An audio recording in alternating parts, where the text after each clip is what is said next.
Siswa sekolah rakyat di Maluku Tengah mulai ikut PKG dan MPLS.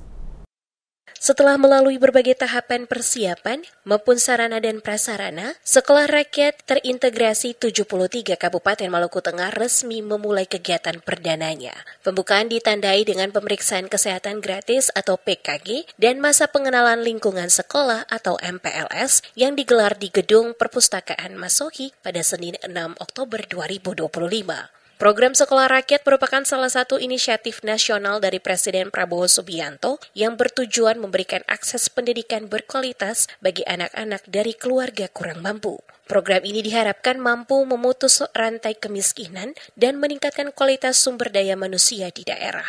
Penyelenggaraan Sekolah Rakyat di Kabupaten Maluku Tengah dilaksanakan dalam 2 tahap. Pertama, Sekolah Rakyat Rintisan yang menggunakan gedung SKB. Kedua, Sekolah Rakyat Permanen yang akan dibangun di Kelurahan Holo.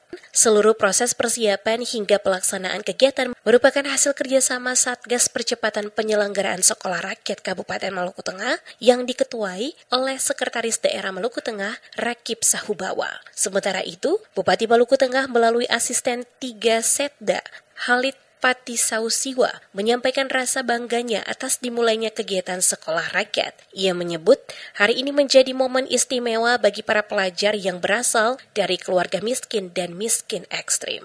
Patisausiwa menegaskan 75 peserta didik baru saat ini adalah bagian dari keluarga besar Sekolah Rakyat Terintegrasi 73 Kabupaten Maluku Tengah dengan secara resmi memulai babak baru dalam perjalanan pendidikan di Kabupaten Maluku Tengah. Ia menambahkan, melalui Sekolah Rakyat, para siswa diharapkan dapat tumbuh, belajar, dan berkembang menjadi generasi yang cerdas, berkarakter, dan berakhlak mulia. Menutup sambutannya, Patisausiwa berharap para siswa dapat menggunakan kesempatan sebaik-baiknya untuk menjalani persahabatan, berinteraksi dengan para guru, serta mengeksplorasi ilmu pengetahuan yang ada di sekolah ini, serta menjadi pribadi yang sopan, santun, dan selalu bersemangat dalam menimba ilmu.